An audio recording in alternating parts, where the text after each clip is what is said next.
তার দিদির মৃত্যুর পর বোবা মেয়েটিকে বিকল্প হিসেবে মহারাজের কাছে পাঠানো হয় এবং মহারাজ মেয়েটিকে দেখে হঠাৎই প্রচন্ড চমকে ওঠেন। কিন্তু কেন? প্রাসাদে যাওয়ার পর মেয়েটির সাথে কি কি হবে? মেয়েটির বিশেষ ক্ষমতা কি তাকে কোনো বিপদে ফেলবে? সেই নিয়েই আজকে বেশ ইন্টারেস্টিং একটা হিস্টোরিক্যাল ড্রামা এক্সপ্লেন করব। তাহলে চলো শুরু করা যাক। আর শুরু করার আগে তোমরা কিন্তু সাবস্ক্রাইব করতে একদম ভুলো না। ড্রামার প্রথম দৃশ্যে আমরা এই সাম্রাজ্যের মহারাজের প্রাসাদের দৃশ্য দেখতে পাই এবং আমরা দেখতে পাই যে সেই প্রাসাদে জিউলি ট্রাইবের রাজকন্যাকে পাঠানো হয়েছিল এবং সেখানে ঘোষণা করা হয় যে জিউলি ট্রাইবের রাজকন্যা ফ্লোরাকে এখানে পাঠানো হয়েছে তার দিদি পপির বিকল্প হিসাবে। কারণ মহারাজের বিয়ে ঠিক হয়েছিল পপির সাথে, কিন্তু পপি মারা যায় এবং তারপরই ফ্লোরাকে এখানে পাঠানো হয়। এবং ফ্লোরা তখনই মনে মনে ভাবে যে এটাই তাহলে আমাদের সাম্রাজ্যের রাজপ্রাসাদ, ভাগ্য তাহলে শেষ অবধি আমাকে এখানে নিয়েই এলো। এবং অপরদিকে আমরা দেখতে পাই এই রাজপ্রাসাদ বা এই সাম্রাজ্যের রাজা লিয়ানকে, এবং লিয়ান তার মৃত স্ত্রী অর্থাৎ পপির যে বিয়ের পোশাকটি ছিল সেইটি হাতে নিয়েই কান্নাকাটি করছিল। তখনই তাকে এসে একজন দূত খবর দেয় যে জিউলি ট্রাইব থেকে বিকল্প হিসাবে অপর একজনকে পাঠানো হয়েছে। এবার এই কথা শুনে লিয়ান তো খুবই রেগে যায় যে ওদের সাহস হয় কি করে, যেখানে আমার ভালোবাসার মানুষ মারা গেছে ওরা তার বিকল্প হিসেবে অপর একজনকে পাঠিয়েছে। আমিও দেখতে চাই যে ওরা কাকে পাঠিয়েছে, কারণ আমার পপির জায়গা কেউ কখনোই নিতে পারবে না। এবার ফ্লোরা তো সেখানে আসে এবং ফ্লোরার সাথে তার এক কর্মচারী বাঝাইকেও আমরা দেখতে পাই। ফ্লোরা তো এসে লিয়ানের সামনে বো করে এবং তখনই লিয়ান বলে ওঠে যে শুধু আমাকে বো করলে হবে, পিছনে আমার সাম্রাজ্যের মহারানীও রয়েছে। আসলে সেই ঘরটা পপি অর্থাৎ ফ্লোরার যে দিদি মারা গেছে তারই একটা মেমোরিয়াল মতো ঘর ছিল এবং সেখানে পিছনেই পপির নামের ফলক রাখা ছিল। এবার লিয়ান তো তখনই বলে ওঠে যে আমি যতক্ষণ না থামতে বলবো ততক্ষণ বো করে যাও, এবং ফ্লোরা সমানে বো করতে থাকে। লিয়ান বলতে থাকে যে তোমার দিদির মৃত্যু হয়েছে একদিনও এখনো হয়নি, আর এখনই তোমার ট্রাইব থেকে তোমাকে পাঠিয়ে দিয়েছে। কি ব্যাপার? আমি তোমাকে কিছু একটা প্রশ্ন করছি, তুমি উত্তর দিচ্ছ না কেন? কথা বলার কি মুখ নেই? এবং এই বলে লিয়ান ফ্লোরার মুখে যে কাপড়টা চাপা দেওয়া ছিল সেটা সরিয়ে দেয় এবং লিয়ান তখনই ফ্লোরাকে দেখে প্রচন্ড চমকে ওঠে এবং লিয়ান বলে ওঠে যে পপি, তুমি বেঁচে আছো, তুমি ঠিক আছো। কিন্তু আসলে ফ্লোরা আর পপি দুজনে যমজ বোন ছিল, তাই জন্যই লিয়ান ফ্লোরাকে দেখে পপি ভেবেছিল। এবার লিয়ান তো প্রায় ফ্লোরাকে জড়িয়ে ধরে যে তুমি এখনো ঠিক আছো, কিন্তু তখনই ফ্লোরার কর্মচারীটি বলে ওঠে যে মহারাজ, আপনার ভুল হচ্ছে, এটা আসলে আপনার মৃত স্ত্রীর যমজ বোন। এবং লিয়ান তো তখনই ফ্লোরাকে ধাক্কা মেরে সরিয়ে দেয় যে তোমার জিউলি ট্রাইবের কোনো লজ্জা নেই, তোমার দিদি মারা যেতে না যেতেই তার যমজ বোনকে পাঠিয়ে দিয়েছে আমার কাছে আমাকে সন্তুষ্ট করার জন্য। আমি কখনোই তোমাকে মেনে নেব না। কি ব্যাপার, তোমার মুখে কোনো কথা নেই কেন? এবং তখনই ফ্লোরার কর্মচারীটি বলে ওঠে যে মহারাজ, ও বোবা, ও কথা বলতে পারে না। এবং মহারাজ লিয়ান তো তখনই বলে যে ও, তার মানে জিউলি ট্রাইব থেকে বিকল্প হিসেবে যাকে পাঠানো হয়েছে সে আসলে ডিফেক্টিভ। এবং এই বলে লিয়ান তো ফ্লোরার গলা টিপে ধরে এবং তখনই আমরা 2 বছর আগের দৃশ্য দেখতে পাই এবং আমরা দেখতে পাই যে সাম্রাজ্যের মহারাজ হওয়ার আগে লিয়ান যখন রাজকুমার ছিল তখন কিছু শত্রু তাকে আক্রমণ করেছিল এবং সেই শত্রুদের সাথে লড়াই করতে করতে এবং তাদের থেকে পালাতে পালাতেই লিয়ান এই জিউলি ট্রাইব যে পাহাড়ে থাকতো সেখানে গিয়ে পৌঁছায়। এবার লিয়ান শত্রুপক্ষের হাতে আক্রান্ত হয়ে একটি গাছের তলায় প্রায় অজ্ঞান অবস্থায় পড়েছিল এবং তখনই সেখানে ফ্লোরা আসে এবং ফ্লোরার মুখটা ঠিক একই রকম ভাবে কিন্তু কাপড় দিয়ে ঢাকা ছিল। এবার ফ্লোরা এসে দেখে যে একটা লোক এইভাবে অজ্ঞান অবস্থায় পড়ে আছে এবং সে লিয়ানকে চেক করে দেখতে চায় এবং লিয়ান তখনই প্রচন্ড চমকে ওঠে, হাতটা ঝাঁকায়, যার ফলে ফ্লোরার মুখ থেকে কাপড়টা সরে যায়। লিয়ান দেখে যে তার সামনে একটা আপাত নিরীহ সুন্দরী মেয়ে বসে আছে, তাই লিয়ান ফ্লোরার থেকে কোনো রকমের বিপদের আশঙ্কা করে না এবং লিয়ান আবারও অজ্ঞান হয়ে যায় এবং ফ্লোরা তখনই লিয়ানকে নিজের নৌকায় নিয়ে আসে। এবার ফ্লোরা চিকিৎসা বিদ্যায় অত্যন্ত পারদর্শী ছিল এবং ফ্লোরা ছিল এই জিউলি ট্রাইবের রাজকুমারী বা বংশধর বলা যায়, কারণ ফ্লোরার মধ্যে বা ফ্লোরার রক্তের মধ্যে একটা বিশেষ ক্ষমতা ছিল। এই রক্ত যে কোনো রকমের বিষ বা অসুস্থতাকে সারিয়ে তুলতে পারত। এবার ফ্লোরা তো তখনই তার রক্তের সাহায্যে লিয়ানকে সারিয়ে তোলে এবং লিয়ান বলে ওঠে যে ব্লাড ট্রান্সফিউশন মেথড, এটা তো খুবই ভয়ঙ্কর একটা ব্যাপার। এটাই মানুষের মৃত্যু হবে না সে বেঁচে যাবে সেটা বলা যাচ্ছে না। এমনকি যে রক্তটা দিচ্ছে তারও কোনো ক্ষতি হয়ে যেতে পারে। এবং ফ্লোরা তো তখনই বলে যে, "তুমি কোনো চিন্তা করো না। আমি যেটা করেছি সেটা নিজের ইচ্ছাতেই করেছি। তাছাড়া তুমি হয়তো জানো না, আমি এই জিউলি ট্রাইবের একজন বংশধর। আমার রক্তে কিছু বিশেষ ক্ষমতা আছে। তাই তোমার কিচ্ছু হবে না।" এবার লিয়ান তখনই মনে মনে ভাবে যে এমনিতে আমার আশেপাশে যারা থাকে তারা আমি রাজকুমার বলে সবসময় আমার ভালোর জন্য সবকিছু করে, অর্থাৎ আমার স্তাবকতা করে। কিন্তু এই মেয়েটা তো জানে না যে আমি রাজকুমার নাকি। তারপরেও এই মেয়েটা আমাকে নিঃস্বার্থভাবে সাহায্য করলো এবং এইটা ভেবে লিয়ান মনে মনে খুবই খুশি হয়। এবার রাতের দিকে হঠাৎই লিয়ানের প্রচন্ড জ্বর আসে এবং ফ্লোরা তখনই তার গায়ে চাপা দিয়ে তাকে জড়িয়ে ধরে তার গায়ে হাত বুলিয়ে দেয় এবং ফ্লোরা একটা খুব সুন্দর গান গেয়ে গেয়ে লিয়ানকে ঘুম পাড়িয়ে দেয়। এবার ১-২ দিনের মধ্যেই লিয়ান বেশ সুস্থ হয়ে ওঠে এবং আমরা দেখতে পাই যে লিয়ান তো ফ্লোরাকে মনে মনে ভীষণ ভালোবেসে ফেলেছিল, কিন্তু সেই কথা সে মুখে বলেনি। এবার একদিন সকালবেলা লিয়ান ফ্লোরার জন্য একটা খুব সুন্দর ফুল তুলে নিয়ে আসে এবং বলে যে এটা আমি তোমার জন্য এনেছি। এবার ফ্লোরা তো তখনই বলে যে এই ফুলটা তুমি কোথা থেকে ছিলে? এই ফুলটা আমি একটা ওষুধ বানাবো বলে কত কষ্টে উগাচ্ছিলাম। লিয়ান বুঝতে পারে যে সে ভালোবাসা দেখাতে গিয়ে একটা ভুলই করে ফেলেছে, কিন্তু ফ্লোরা তাতেও তাকে কিছু বলে না। ফ্লোরা বলে যে তুমি তো এখন ঠিক হয়ে উঠেছো, কিন্তু তোমার নামটা তো এখনো আমার জানা হয়নি। এবং লিয়ান তখন বলে যে আমার নাম হচ্ছে আসে। আমি আমার বাড়ির ৪ নম্বর সন্তান, তাই সবাই আমাকে ওই নামেই ডাকে। এবং ফ্লোরা তখনই তাকে জিজ্ঞাসা করে যে তোমার কি কোনো ভালোবাসার মানুষ আছে? এবং লিয়ান বলে যে হ্যাঁ, আমি একজনকে খুব ভালোবাসি। এবার এই কথাটা লিয়ান আসলে ফ্লোরাকে মনে করেই বলেছিল, কিন্তু ফ্লোরা ভাবে যে লিয়ান হয়তো অন্য কাউকে ভালোবাসে। এবার তখনই নৌকা দুলে ওঠে এবং আমরা দেখতে পাই যে লিয়ান তো ফ্লোরাকে ধরে নেয় এবং এইটা একটা তাদের মধ্যে বেশ রোমান্টিক মোমেন্ট ছিল। ফ্লোরা তখনই বলে যে এই বৃষ্টিতে তোমার জামা কাপড় তো একদম ভিজে গেছে, আমি তোমার জন্য অন্য জামা কাপড় নিয়ে আসছি। এবং এই বলে সে বাড়ির দিকে রওনা দেয়। কিন্তু তখনই গাছের আড়ালে আমরা ফ্লোরার যমজ বোন অর্থাৎ তার দিদি পপিকে দেখতে পাই। এবার পপি তো তখনই মনে মনে ভাবে যে ফ্লোরা, তুমি আর আমি যমজ বোন, কিন্তু তারপরেও আমার বাড়ির লোকজনেরা সবসময় তোমাকেই বেশি ভালোবাসে, এটা কেন? এবার ফ্লোরা সেখান থেকে চলে যাওয়ার পর পপিও সেখান থেকে চলে যাচ্ছিল, কিন্তু তখনই লিয়ান তাকে দেখতে পায়। এবার লিয়ান তো জানতো না যে ফ্লোরা আর পপি দুই যমজ বোন, এমনকি সে ফ্লোরার নামটাও জানতো না। লিয়ান তখনই বলে ওঠে যে তুমি তুমি এত তাড়াতাড়ি আবার ফিরে এলে। এবং তখনই পপি ইচ্ছা করেই লিয়ানের কাছে যায় এবং ভাগ্যক্রমে তখনই লিয়ানের সেনাপতি সেখানে হাজির হয় এবং সে বলে যে রাজকুমার, আপনি তাড়াতাড়ি সাম্রাজ্যে ফিরে চলুন। এবার আপনাকে মহারাজের পদ সামলাতে হবে। আপনাকে যে শত্রুরা আক্রমণ করেছিল তাদের সকলকেই আমি সরিয়ে দিতে সক্ষম হয়েছি। এবং পপি বুঝতে পারে যে আচ্ছা, তার মানে লিয়ান এখন এই সাম্রাজ্যের মহারাজা এবং পপি এই সুযোগের সম্পূর্ণ সদ্ব্যবহার করে। এবার লিয়ান তো তখনই বলে ওঠে যে তুমি তো আমার আসল পরিচয়টা জেনে গেলে, কিন্তু আমি তো তোমার নামটা এখনো জানতে পারলাম না। এবং পপি বলে যে আমার নাম পপি। মানে এতদিন যে ফ্লোরা লিয়ানকে সেবা করে সারিয়ে তুলেছিল সেটা লিয়ান জানতেই পারে না। সে জানে যে পপি তাকে সারিয়ে তুলেছে। লিয়ান বলে যে পপি, তুমি নিঃস্বার্থভাবে আমার প্রাণ বাঁচিয়েছো, তার জন্য আমি সারা জীবন তোমার কাছে কৃতজ্ঞ থাকব। আমি তোমাকে এই কদিনে প্রচন্ড ভালোবেসে ফেলেছি। আমি সাম্রাজ্যে ফিরে যাই, আমি সবকিছু সেটেল করে তারপর তোমাকে নিয়ে যাব এবং তোমাকেই আমি আমার সাম্রাজ্যের মহারানী বানাবো। তুমি ততদিন আমার জন্য অপেক্ষা করবে তো? এই নাও, এই সিলমোহরটা তোমার কাছে রাখো। আমি বিয়ের সম্বন্ধ নিয়ে কয়েক মাসের মধ্যেই ফিরে আসব। এবার এইসব যখন হচ্ছিল তখনই আবারও ফ্লোরা সেখানে হাজির হয়। সে তো জামা কাপড় নিতে গেছিল এবং ফ্লোরা দেখে যে লিয়ান পপির সাথে ঘনিষ্ঠ অবস্থায় কথা বলছে এবং ফ্লোরা তখনই মনে পড়ে যায় যে লিয়ান বলেছিল যে তার একজন ভালোবাসার মানুষ রয়েছে। ফ্লোরা ভাবে যে তার মানে তার দিদি হচ্ছে লিয়ানের ভালোবাসার মানুষ এবং ফ্লোরা তাদের সম্পর্কের মধ্যে আর কোনোভাবে নাক গলায় না। এবার লিয়ান তো তার সাম্রাজ্যে ফিরে আসে এবং আমরা দেখতে পাই যে লিয়ান বিয়ের জন্য খুবই উৎসুক ছিল।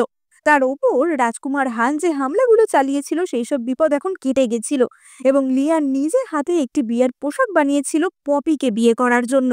অপরদিকে আমরা জিউলি ট্রাইবের ওখানে ফ্লোরাকেও দেখতে পাই। ফ্লোরা তো মনে মনে লিয়ানের কথাই ভাবছিল, কারণ যতই হোক এই কদিনে সেও তো লিয়ানের প্রতি দুর্বল হয়ে পড়েছিল। এবং তখনই তার দাসী বাছাই তার জন্য একটি ড্রিঙ্ক বা পানীয় নিয়ে আসে, যেটা কিনা একটা স্বাস্থ্যকর পানীয় ছিল। কিন্তু সেটা খাওয়ার সঙ্গে সঙ্গেই ফ্লোরার মুখ থেকে রক্ত উঠতে শুরু করে এবং সে তার নিজের গলা চেপে ধরে যে এটা আমার সাথে কি হচ্ছে। এবং এই ঘটনার পরই ফ্লোরা বোবা হয়ে যায়। পপি ইচ্ছা করেই এই বিষটা ফ্লোরার পানীয়তে মিশিয়ে দিয়েছিল যাতে ফ্লোরা বোবা হয়ে যায় এবং ফ্লোরা কোনোদিনও আর সত্যি কথাটা মহারাজকে বলতে না পারে এবং সে যাতে একদম সুখে শান্তিতে সাম্রাজ্যের মহারানী হয়ে থাকতে পারে। কিন্তু পপি জানতো না যে অন্যের খারাপ চাইলে নিজের ভালো হয় না। পপি যখন মহারাজকে বিয়ে করার জন্য যাচ্ছিল তখনই মাঝ পথে তার গাড়ির ওপর বা তার পালকির ওপর আক্রমণ হয় এবং আমরা দেখতে পাই যে পপিকে সেখানেই হত্যা করা হয়। এবং এই হত্যার পিছনে ছিল মহারাজের উপপত্নী লি, যে কিনা মহারাজের মন্ত্রী জং পরিবারের কন্যা ছিল। এবং উপপত্নী লি জানতোই যে মহারাজ পপিকে ডেকেই মহারানী বানাবে, তাই উপপত্নী লি সেটা কখনোই মেনে নিতে পারে না এবং সেই লোক লাগিয়ে পপিকে মেরে ফেলে। এবার মহারাজের কাছে ছুটতে ছুটতে তার সেনাপতি আসে এবং এই খবরটা দেয় যে পপি পালকিতেই মারা গেছে এবং তার দেহ কোথাওই খুঁজে পাওয়া যাচ্ছে না। পালকির ভিতর থেকে কেবলমাত্র বিয়ের পোশাকটাই পাওয়া গেছে। এবার লিয়ান তো এই খবর শুনে অত্যন্ত বিচলিত হয়ে পড়ে। লিয়ান তখনই হুকুম দেয় যে এখনই পপির দেহ যে করে হোক খুঁজে বার করো। কিন্তু তার সেনাপতি বলে যে সম্ভবত পপির দেহ জঙ্গলি কুকুর বা শিয়ালে খেয়ে নিয়েছে, যেহেতু রাতের অন্ধকারে হামলাটা হয়েছিল।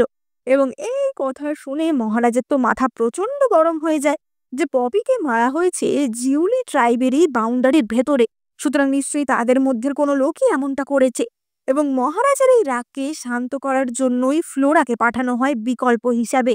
এবং এই ছিল এই ঘটনার ব্যাক স্টোরি। এবার আমরা বর্তমান সময় ফিরে আসি এবং আমরা দেখতে পাই যে লিয়ান তো ফ্লোরার গলা টিপে তার কাছে কৈফিয়ত চাইছিল যে পপি কি করে মারা গেল।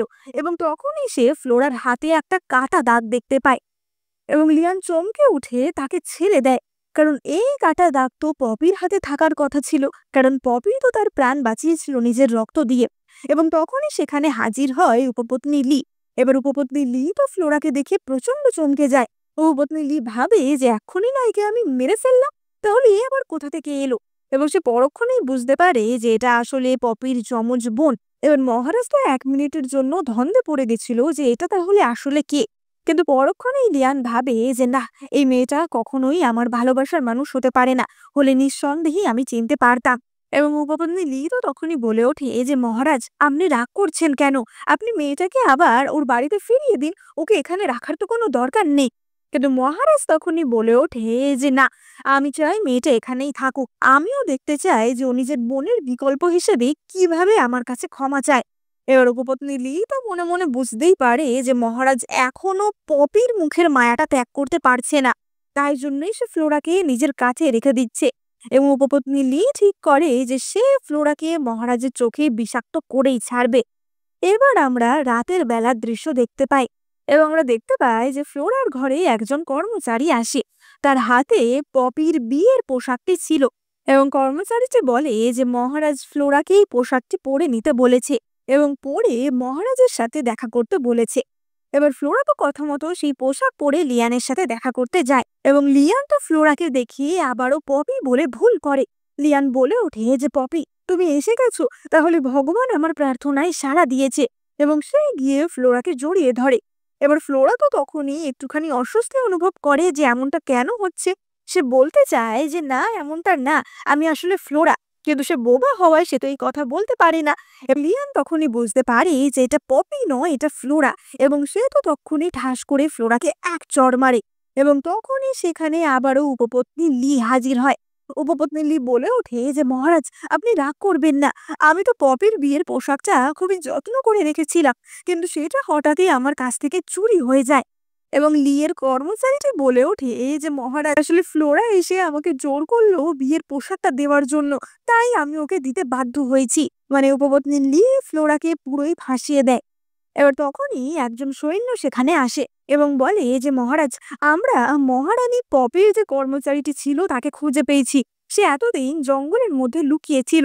এবার সঙ্গে সঙ্গে সেই চাকরটিকে, অর্থাৎ পপির সেই খাস দাসীটিকে হাজির করা হয় এবং মহারাজ তো তাকে জিজ্ঞাসা করে যে আমাকে সব খুলে বলো যে কি হয়েছে, কি করে পপি মারা গেল, কে পপির ওপর অ্যাটাক করে। এবং সেই দাসীটি অর্থাৎ কিনা লিচু বলে ওঠে যে মহারাজ, যেদিন থেকে আপনি আমাদের বাড়িতে সম্বন্ধ পাঠিয়েছেন সেই দিন থেকে পপির উপর কেউ একজন হিংসা করছে এবং সেই ব্যক্তিটি এই সব কিছুর পিছনে দায়ী। এবার মহারাজ তো বলে ওঠেন যে কে সেই ব্যক্তি, এবং লিচু বলে যে সেই ব্যক্তি হচ্ছে ফ্লোরা। ফ্লোরা ওর দিদির এই খুশি সহ্য করতে পারেনি এবং ফ্লোরা চেয়েছিল পপির জায়গা নিতে, তাই জন্যই ফ্লোরা এমনটা করেছে।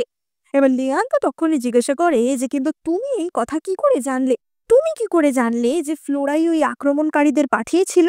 এবং লিচু বলে যে মহারাজ, আমি যখন সেই রাতে পালানোর চেষ্টা করছিলাম তখনই আমি ওই দুজন আক্রমণকারীর কথা শুনেছিলাম এবং তারা বলছিল যে ফ্লোরাই তাদেরকে টাকা দিয়ে এইসব করতে বলেছে। এবার ফ্লোরা তো বলতে চায় যে না, এসব সে কিছুই করেনি এবং সত্যিই সে কিছুই করেনি। আসলে উপপত্নী লিচুকে খুঁজে বার করেছিল এবং সে লিচুকে প্রাণের ভয় দেখিয়ে এইসব করাচ্ছিল যাতে ফ্লোরাকে মহারাজের চোখে একদম বিষ করে দেওয়া যায়। এবার উপপত্নী তো তখনই বলে ওঠে যে ছি ফ্লোরা, পপি তো তোমার নিজের রক্তের সম্পর্কের বোন, তারপরেও কেবলমাত্র মহারাজকে বিয়ে করার জন্য তুমি তাকে হত্যা করে ফেললে। ছি ছি, এটা কেউ কখনো করতে পারে? এবার মহারাজ তো তখনই ফ্লোরার হাত চেপে ধরে যে সত্যি করে বলো তুমি কি করেছো। এবং তখনই সে ফ্লোরার হাতে আবারও সেই কাটা দাগটা দেখতে পায়। এবার ফ্লোরা তো বোঝানোর চেষ্টা করে যে আমি তোমার প্রাণ বাঁচিয়েছিলাম, আমি সেই দিনের সেই মেয়ে। কিন্তু ফ্লোরা বোবা হওয়ায় সেই কথা ফ্লোরা বলতেই পারে না এবং তখনই লিজো বলে ওঠে যে মহারাজ, আসলে পপি ফ্লোরাকে আপনার সাথে হওয়া সমস্ত ঘটনা বলেছিল, মানে আপনাদের মধ্যে কি কি ইন্টারাকশন হয়েছিল সেই সবই নিজের বোনকে বলেছিল। ফ্লোরা নিজেকে পপি প্রমাণ করার জন্যই এইসব করেছে, আসলে পপি আপনার প্রাণ বাঁচিয়েছিল। এবার লিয়ান তো তখনই আরো রেগে যায় যে কি, তুমি আমার ভালোবাসার মানুষকে হত্যা করেছো এবং পপি সেজে আমার সামনে অভিনয় করার চেষ্টা করছো, আমি তোমাকে এক্ষুনি হত্যা করব। এবং সে তার তরোয়াল বার করে, কিন্তু তখনই লিয়ানের কিছু একটা মনে হয় এবং লিয়ান বলে যে না, তোমাকে আমি এইভাবে শাস্তি দেব না, তোমাকে আমি নিজের পাশে রেখে ধীরে ধীরে শাস্তি দেব। তোমাকে এক্ষুনি আমি শাস্তি দিচ্ছি যে তুমি কাল থেকে প্রতিদিন 1000টা পাথর খোদাই করবে এবং শাস্তি স্বরূপ প্রত্যেকটা পাথরে তুমি খোদাই করে নিজের বোনের নাম লিখবে। এবং ফ্লোরাকে তখনই সেখান থেকে নিয়ে যাওয়া হয়। অপরদিকে আমরা উপপত্নী লিকে দেখতে পাই এবং তার একজন শয়তান কর্মচারী বাইকে দেখতে পাই। বাই বলে ওঠে যে কিন্তু ম্যাডাম, এত কিছুর পরও মহারাজ তো ফ্লোরাকে হত্যা করলো না, তাহলে এখনো ফ্লোরা আমাদের পথের কাঁটা হয়ে থাকছে, ওকে তো আমাদের কোনোভাবে সরাতেই হবে। এবং বলে যে কোনো চিন্তা করো না, আমি ঠিকই ওকে সরিয়ে দেব। এবার তখনই লিজু সেখানে উপপত্নী লিয়ের সাথে দেখা করতে আসে এবং উপপত্নী তো লিজুকে সেখানেই হত্যা করে, কারণ তার শয়তানির কোনো প্রমাণই রাখতে সে তো রাজি ছিল না। এবার আমরা পরের দিনের দৃশ্য দেখতে পাই এবং আমরা দেখতে পাই যে মহারাজ প্রেয়ার হলে যাচ্ছিল এবং ঠিক তার কাছেই ফ্লোরা বসে একটি বাদ্যযন্ত্র বাজাচ্ছিল এবং সেই বাদ্যযন্ত্রে ফ্লোরা আগের দিন যে গানটা গেয়ে সে লিয়ানকে ঘুম পাড়িয়েছিল সেই গানের সুরটাই বাজাচ্ছিল। আসলে ফ্লোরা লিয়ানকে বোঝাতে চাইছিল যে সেই হচ্ছে ওই মেয়েটা যে কিনা লিয়ানের প্রাণ বাঁচিয়েছে। এবার লিয়ানের তো সেই গানের সুর খুব ভালোভাবেই মনে ছিল, তাই লিয়ান সঙ্গে সঙ্গে সেখানে ছুটে আসে যে তুমি এই গানের সুরটা কি করে বাজালে। এবং তখনই আমরা লিয়ানের সাথে থাকা তার ইউনাক সেনকে দেখতে পাই এবং আমরা ফ্ল্যাশব্যাকে দেখতে পাই যে ইউনাক সেন কার হয়ে কাজ করত এবং আমরা দেখতে পাই যে পপি আসলে এখনো বেঁচে আছে এবং পপি পিছন থেকে লুকিয়ে থেকে ইউনাক সেনের দ্বারা নিজের কাজগুলি পরিচালিত করছিল। পপি বলেছিল যে আমি শুনেছি যে উপপত্নী নাকি মহারাজের সকল পত্নীদেরই মেরে ফেলে যাতে করে কেউ মহারানী হতে না পারে, তাই জন্যই আমি ফ্লোরাকে বলির পাঁঠা হিসেবে ব্যবহার করছি যাতে ওরা দুজনে লড়ালড়ি করে মরে এবং তারপর আমি গিয়ে একা মহারানী হব। এবং ইউনাক সেন এই পুরো প্ল্যানে পপির সাথে ছিল। এবার আমরা বর্তমান সময় দৃশ্য দেখতে পাই। ইউনাক সেন তো তখনই বলে ওঠে যে মহারাজ, আমি যতদূর শুনেছি যে এই দুই বোনের মধ্যে পপির গানের গলা ভালো ছিল এবং ফ্লোরা এই বাদ্যযন্ত্র বাজাতে পারে, তাই জন্য আপনাকে সেদিন হয়তো পপি গানটা শুনিয়েছিল, ফ্লোরা হয়তো বাদ্যযন্ত্র বাজিয়ে আপনাকেই আরো ভুল বোঝানোর চেষ্টা করে। এবং ফ্লোরা তখনই একটি চিঠি বার করে লিয়ানকে দেওয়ার চেষ্টা করে, যে চিঠিতে সে সবকিছু লিখে রেখেছিল, কিন্তু তখনই সেখানে চলে আসে উপপত্নী লি, এবং উপপত্নী লি সেই চিঠিটা কেড়ে নেয়। উপপত্নী লি বলে যে মহারাজ, আমি আসলে আপনাকে একটা খবর দেওয়ার জন্য এসেছি। আগের দিন পপির যে কর্মচারীটি অর্থাৎ লিজু বলে যে মেয়েটি এসেছিল, তার মৃতদেহ পাওয়া গেছে কোল্ড প্যালেসের দিকে, এবং আমাদের সন্দেহ হচ্ছে যে ফ্লোরাই হয়তো এই হত্যাটা করিয়েছে, কারণ লিজু আপনাকে সব সত্যি কথা বলে দিল।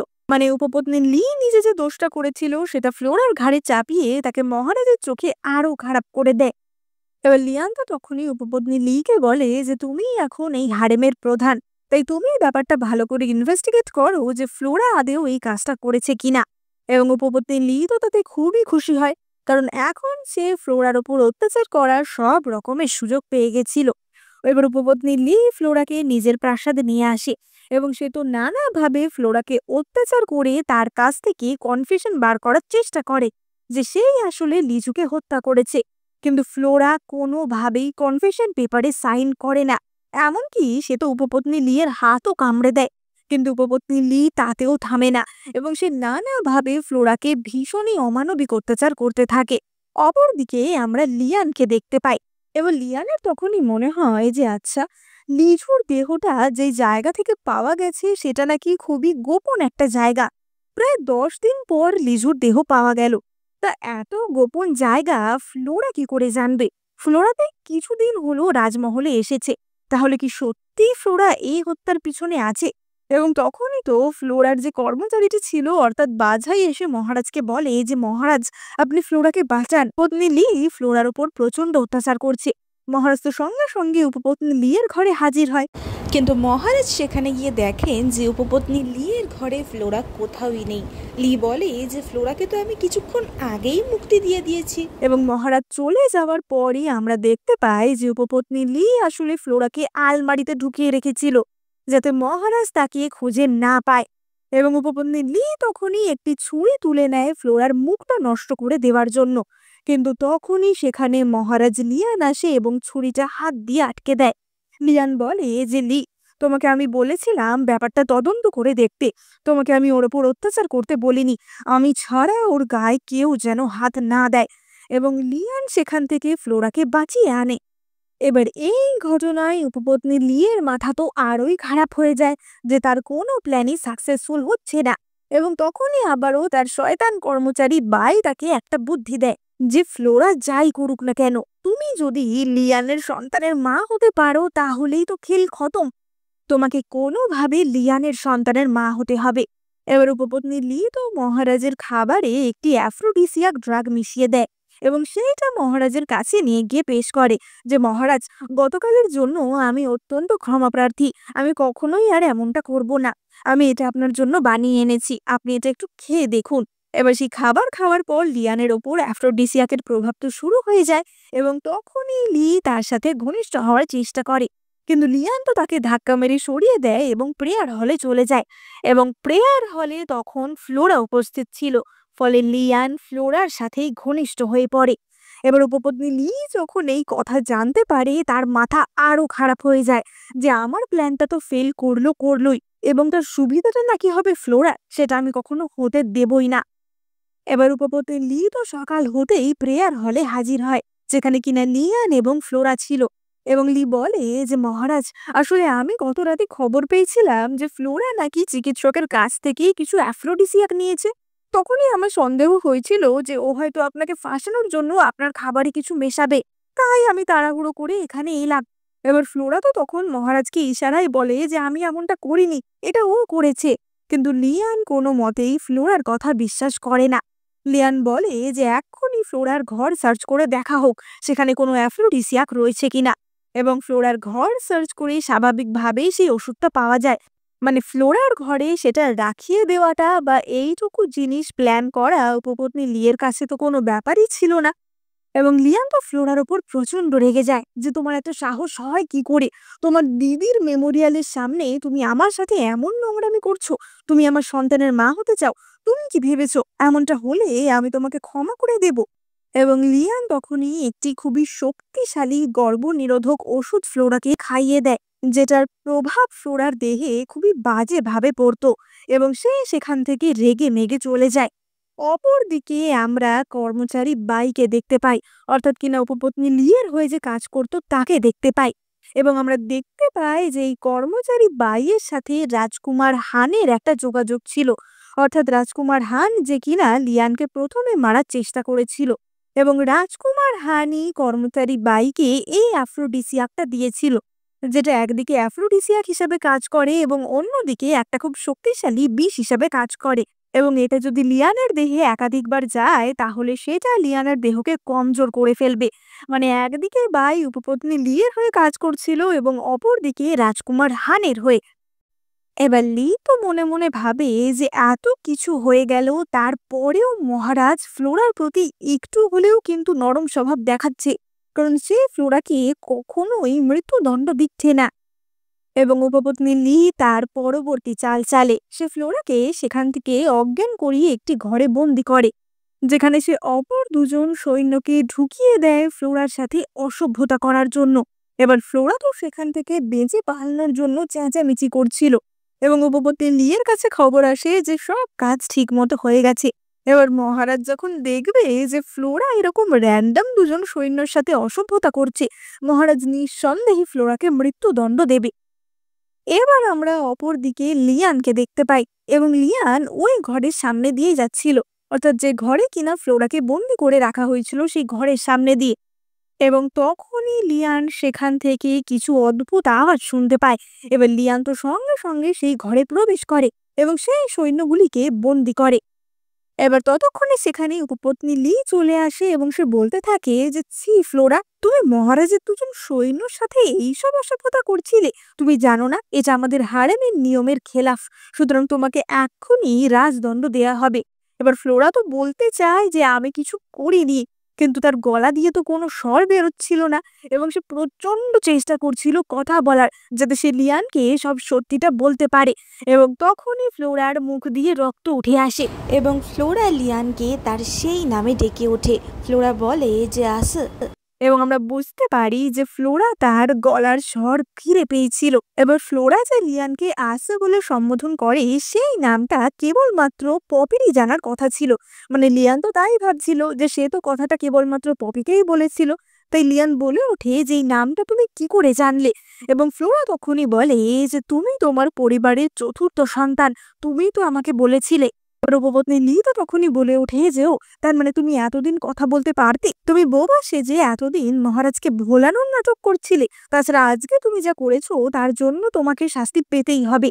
এবং তখনই ফ্লোরা বলে যে আমি কিছুই করিনি, আমাকে অজ্ঞান করে এখানে নিয়ে আসা হয়েছিল এবং সেই সব কিছু করেছে উপপত্নী লি। এবং লিয়ান তো বলে ওঠে যে ওই নামে তুমি আমাকে ডাকবে না, তোমার এত সাহস হয় কি করে? তুমি এখনো চেষ্টা করছো নিজেকে পপি বলে প্রমাণ করার, তুমি এখনো আমাকে মিথ্যা কথা বলছো।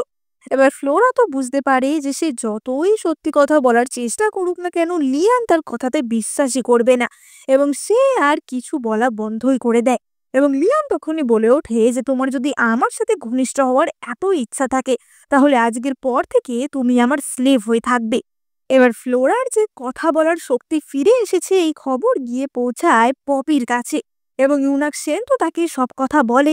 এবং পপি সব শুনে বলে যে কি, এত কিছু হওয়ার পরও মহারাজ ফ্লোরাকে কোনো শাস্তি কেন দিচ্ছে না? এত ঝামেলা হওয়ার পরও উপপত্নী লি আর ফ্লোরা কেউই মরল না, কিন্তু এখন দেখছি আমাকে কিছু করতে হবে, এমন কিছু করতে হবে যাতে আমি এক ঢিলেই দুই পাখি মারতে পারি। মানে এক ঢিলেই ফ্লোরা আর উপপত্নী লি দুজনকেই সরাতে পারি। এবং এই কাজে তার সাথে ছিল ইউনাক সেন। কিন্তু ইউনাক সেন কিন্তু এমনি এমনি পপিকে সাহায্য করছিল না। ইউনাক সেনের মাকে পপি বন্দি বানিয়ে রেখেছিল, তাই ইউনাক সেন বাধ্য হয়ে পপিকে সাহায্য করছিল। অপরদিকে আমরা লিয়ান এবং ফ্লোরাকে দেখতে পাই। লিয়ান তো এখন ফ্লোরাকে পুরোই তার স্লেভ হিসেবে ব্যবহার করছিল এবং প্রতিদিনই তার সাথে রোম্যান্স করছিল। এবং এরকমই একদিন লিয়ান তো বলে ওঠে যে ফ্লোরা, প্রতিদিনই কিন্তু তুমি ওই গর্ভনিরোধক ওষুধটি খেয়ে নেবে, যাতে কিনা তুমি কোনোভাবেই আমার সন্তানের মা না হতে পারো, কারণ তোমাকে এতটা সম্মান আমি কখনোই দিতে চাই না। এবং এইসব কথা বলতে বলতেই হঠাৎই লিয়ানের মুখ থেকে রক্ত উঠতে শুরু করে এবং সে অসুস্থ হয়ে পড়ে। আসলে রাজকুমার হান কর্মচারী বাইয়ের মাধ্যমে যে অ্যাফ্রোডিসিয়াকটা দিয়েছিল সেটা তো এক প্রকার বিষ ছিল এবং সেটারই প্রভাব লিয়ানের দেহে শুরু হয়ে গেছিল। কিন্তু ফ্লোরা যেখানে থাকবে সেখানে লিয়ান কি করে অসুস্থ হয়? ফ্লোরা আবারও তার নিজের রক্তের সাহায্যে লিয়ানকে সুস্থ করে তোলে।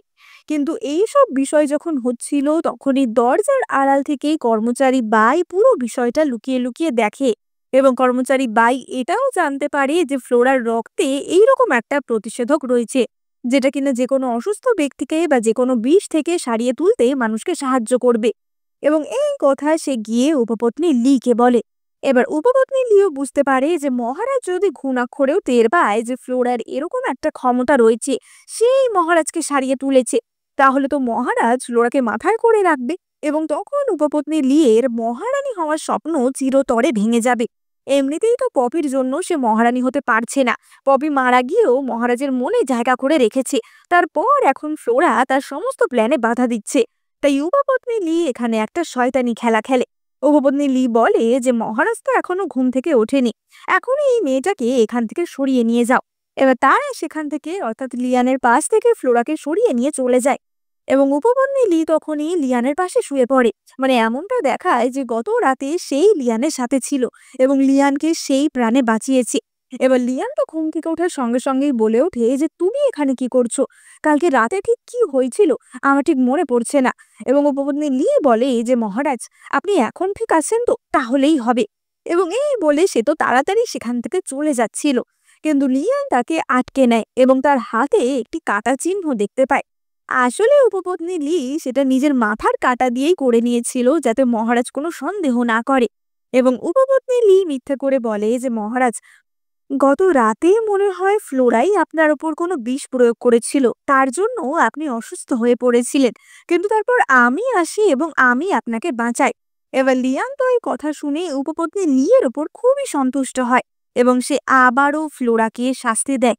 এবার আমরা দেখি যে ফ্লোরার ওপর একজন সৈন্য ভীষণই অত্যাচার করছিল এবং তার মুখ দিয়ে এটা বলানোর চেষ্টা করছিল যে সে লিয়ানের ওপর বিষক্রিয়া করিয়েছে, কিন্তু যেটা ফ্লোরা করেনি সেটা সে কেন স্বীকার করবে? তাই ফ্লোরা কখনোই এই কথা স্বীকার করে না, এবং তখনই লিয়ানের আদেশ আসে যে ফ্লোরাকে যাতে ছেড়ে দেওয়া হয়।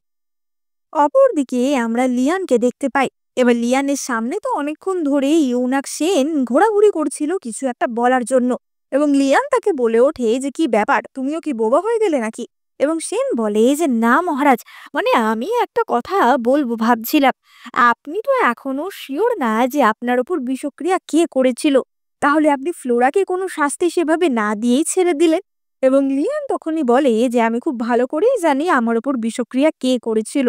আমার ওপর রাজকুমার হানি বিষক্রিয়া করেছে, কারণ তার টেকনিকগুলো আমার খুব ভালো করেই জানা আছে। কিন্তু এখনই আমি রাজকুমার হানকে উল্টো কিছু বলবো না, আমি ঠিক সময় বুঝে ওর দুর্বলতার সুযোগ নিয়েই ওর ওপর আঘাত করব। এবার ইউনাক সেন তো তখনই বলে ওঠে যে মহারাজ আপনি কি ফ্লোরাকে মনে মনে একটুখানি পছন্দ করতে শুরু করেছেন নাকি? এবং লিয়ান তো চেঁচিয়ে ওঠে যে চুপ করো তুমি, একদমই না, আমি কখনোই ফ্লোরাকে ভালোবাসবো না। ও আমার প্রাণের মানুষকে, আমার ভালোবাসার পপিকে আমার থেকে কেড়ে নিয়েছে, ওকে আমি নিজের কাছে রেখেছি যাতে ওর ওপর বেশি করে টর্চার করতে পারি। এবং এই কথা শুনে ইউনাক সেন তো আশ্বস্ত হয় যে না, লিয়ান কোনোভাবে ফ্লোরার প্রেমে পড়েনি, সুতরাং খুব সহজেই পপি এই সাম্রাজ্যের মহারানী হয়ে উঠতে পারবে, এবং পপি মহারানী হলে তবেই না সেই ইউনাক সেনের মাকে মুক্তি দেবে। এবার মহারাজ তো তখনই ইউনাক সেনকে বলে যে 3 দিন পর আমি উপপত্নী লিয়ের সম্মানে একটা ব্যাঙ্কুয়েটের আয়োজন করেছি, যেখানে তাকে আমি বিশেষ করে সম্মান দেব আমার প্রাণ বাঁচানোর জন্য। এবং এই খবর উপপত্নী লিয়ের কাছে যেতে সেও তো খুবই খুশি হয়ে ওঠে। উপপত্নী লি তো ভাবছিল যে মহারাজ এবার তাকে মহারানী হিসেবে ঘোষণা করেই দেবে, কারণ তার পথে কাঁটা হিসেবে আর কেউই নেই। এবং তখনই তার কর্মচারী বাই তাকে বলে ওঠে যে কিন্তু ম্যাডাম, আমরা যা করার সব তো করে ফেলেছি, কিন্তু ফ্লোরা তো এখনো আছে যে সত্যিটা জানে, ও জানে যে এই সবকিছু আপনিই করেছেন, ও যদি সত্যিটা মহারাজকে বলে দেয় তাহলে কি হবে? এবং তখনই উপপত্নী লি বলে যে দেখো, এখন আমি কোনো রকমের উল্টো পাল্টা কিছু করতে পারবো না, মহারাজের চোখে আর খারাপ হওয়া যাবে না, তাই এবার যা করার তুমিই এবং কর্মচারী বাই তখনই দেখা করতে যায় রাজকুমার হানের সাথে। এবার কর্মচারী বাই তো রাজকুমার হানকে ফ্লোরার এই বিশেষ ক্ষমতার ব্যাপারে বলে যে ফ্লোরার রক্ত যে কোনো মানুষের বিষক্রিয়া বা অসুস্থতাকে সারিয়ে দিতে পারে, এবং তার জন্যই লিয়ান বারবার বেঁচে যাচ্ছে। এবার হান তো এই কথা শুনে বড্ড রেগে যায় যে এতবার আমি লিয়ানকে হত্যা করার চেষ্টা করছি যাতে আমি নিজে রাজা হতে পারি, আর প্রত্যেকবারইও বেঁচে যাচ্ছে। এটা আমি কখনোই মেনে নিতে পারবো না। এবং তখনই কর্মচারী বাই বলে যে রাজকুমার হান, ফ্লোরাকে যদি আপনি নিজের করে নিতে পারেন তাহলে কেমন হয়? এর পরের দিন ব্যাংকুয়েটে আপনি মহারাজের কাছ থেকে ফ্লোরাকে চেয়ে নিন। মহারাজ কিন্তু ফ্লোরাকে ভালোবাসে না, স্লেভ হিসাবে রেখেছে, তাই আপনাকে দিয়ে দিতেও নিশ্চয়ই কোনো সমস্যা হবে না। এবং এটা যদি সত্যি হয় তাহলে উপপত্নী লিয়ের দুদিক দিয়েই ভালো হবে। একদিকে ফ্লোরাও তার রাস্তা থেকে সরে যাবে, অন্যদিকে সে মহারাজের আরো কাছের হয়ে উঠবে। এবার আমরা 3 দিন পর সেই ব্যাংকুয়েটের দৃশ্য দেখতে পাই, যেখানে কিনা উপপত্নী লিকে বিশেষভাবে সম্মান জানানোর কথা। এবং মহারাজ তো সকলের সামনে উপপত্নী লিয়ের প্রশংসা করে যে আগের দিন উপপত্নী লি ব্লাড ট্রান্সফিউশন মেথডের মাধ্যমে আমাকে বিষক্রিয়া থেকে বাঁচিয়েছে। তার সম্মানের জন্যই আমি এই অনুষ্ঠানের আয়োজন করেছি। এবার এই কথা শুনে ফ্লোরা তো বুঝতে পারে যে কাজটা আসলে সে করেছিল, কিন্তু উপপত্নী লি আবারও চালাকি করে তার ক্রেডিট নিয়ে নিয়েছে, কিন্তু তার কিছুই বলার ছিল না। এবং লিয়ান বলে যে তাই উপপত্নী লিকে সম্মান জানানোর জন্য আমি তাকে এই হারেমের প্রধান বানাচ্ছি। মানে মহারাজ লিয়ান কিন্তু উপপত্নী লিকে তখনও মহারানী বানায় না, এবং তার জন্য উপপত্নী লিয়ের মাথা আরো খারাপ হয়ে যায় যে আমি এত চেষ্টা করেও মহারানী হতে পারছি না। এবং তখনই সেখানে আমরা রাজকুমার হানকেও দেখতে পাই। এবার হান তো তখনই বলে ওঠে যে মহারাজ, আমি আপনার পাশে একজন স্লেভকে দেখতে পাচ্ছি। যতদূর শুনছি সে নাকি আমাদের গত হয়ে যাওয়া মহারানীর যমজ বোন। আপনি তো বেশ কয়েকদিন তার সাথেই কাটাচ্ছেন, তা আপনি কি এখন তাকেই পছন্দ করেন? এবং লিয়ান তো তখনই বলে ওঠে যে পছন্দ কখনোই না, সে কেবলমাত্র আমার কাছে একটা খেলার জিনিস। এবং তখনই রাজকুমার হান বলে যে খেলার জিনিস? তাহলে মহারাজ, আপনার এই খেলার জিনিসটা আমাকে দিয়ে দিন না। আমারও সুন্দরী মেয়েদের প্রতি একটা দুর্বলতা রয়েছে, আর এই মেয়েটাকে তো বেশ সুন্দরই মনে হচ্ছে, আমি তাকে খুব যত্নেই রাখবো। এবার লিয়ান তো তখনই বলে ওঠে যে রাজকুমার হান, আমার কোনো জিনিস তুমি নেবে তার চেয়ে ভালো আমি তোমার জন্য অন্যান্য সুন্দরীদের ব্যবস্থা করে দেব। কিন্তু হান তো তখনই বলে যে মহারাজ, আপনি যদি এই মেয়েটাকে আমায় দিয়ে দেন তাহলে আমি আপনাকে দক্ষিণ দিকের বর্ডারের সমস্ত ক্ষমতা দিয়ে দিতে রাজি আছি। এবং লিয়ান তখনই বলে ওঠে যে কি, একটা মেয়ের জন্য তুমি তোমার ক্ষমতা ত্যাগ করছো? এবং হান বলে যে হ্যাঁ মহারাজ, সুন্দরীদের প্রতি আমার এতটাই আকর্ষণ যে আমি তার জন্য নিজের ক্ষমতা ত্যাগ করতেও রাজি আছি। এবং এই কথা শুনে লিয়ান বলে ওঠে যে ঠিক আছে, এমনিতেও এই মেয়েটা আমার কাছে একটা খেলারই জিনিস ছিল, তার বদলে যদি আমি তোমার ক্ষমতা নিতে পারি তাহলে আমি নিশ্চয়ই দিয়ে দেবো মেয়েটাকে। এবং সে তো তখনই ফ্লোরাকে হানের হাতে তুলে দেয়, এবং হান সেখান থেকে ফ্লোরাকে টানতে টানতে নিয়ে চলে যায়। এবার রাজকুমার হান তো ফ্লোরাকে একদিকে বন্দি করে রেখেছিল, এবং তখনই হানের সাথে দেখা করতে এসেছিল অপর এক ব্যক্তি। এবং আমরা দেখতে পাই যে ছদ্মবেশী উপপত্নী লি রাজকুমার হানের সাথে দেখা করতে এসেছিল। উপপত্নী লি এতদিনে বুঝতে পেরেইছিল যে লিয়ান কোনোদিনই তাকে মহারানী বানাবে না, তাই লিয়ান যতদিন রাজা আছে তার মহারানী হওয়ার স্বপ্ন তো পূরণ হবে না, তাই লিয়ানকেই রাজা পদ থেকে সরিয়ে দেওয়া যাক। তাই জন্য উপপত্নী লি রাজকুমার হানের সাথে হাত মেলাতে এসেছিল যে আমি এবং আমার বাবা অর্থাৎ মন্ত্রী ঝং তোমাকে সব রকম ভাবে সাহায্য করবে রাজা হতে, কিন্তু তুমি রাজা হলে তুমি আমাকে কথা দাও যে আমাকেই রানী বানাবে। এবং রাজকুমার হান তো উপপত্নী লিয়ের সাথে এই ডিলটা খুবই খুশি মনে করে, কিন্তু অপরদিকে ফ্লোরা কিন্তু তাদের এই সমস্ত কথা শুনে নিয়েছিল। এবার অপরদিকে আমরা লিয়ানকে দেখতে পাই, যেহেতু ফ্লোরা কি খুবই ক্যাজুয়ালি রাজকুমার হানের হাতে তুলে দিয়েছিল, এবং তারপরই লিয়ান ছবি আঁকছিল, কিন্তু সে পপির ছবি আঁকার চেষ্টা করছিল। লিয়ান মনে মনে ভাবে যে আমি তো পপির ছবি আঁকতে চাইছিলাম, কিন্তু তারপরেও কেন জানি না মনে হচ্ছে এই ছবিটা ফ্লোরার আঁকা হয়ে গেল, আমার এটা কি হলো। এবং সে তারপরে পপির সেই মেমোরিয়ালের রুমে আসে, কিন্তু সেখানে এসেও তার মনে বারবারই ফ্লোরার স্মৃতিগুলি ভেসে আসছিল।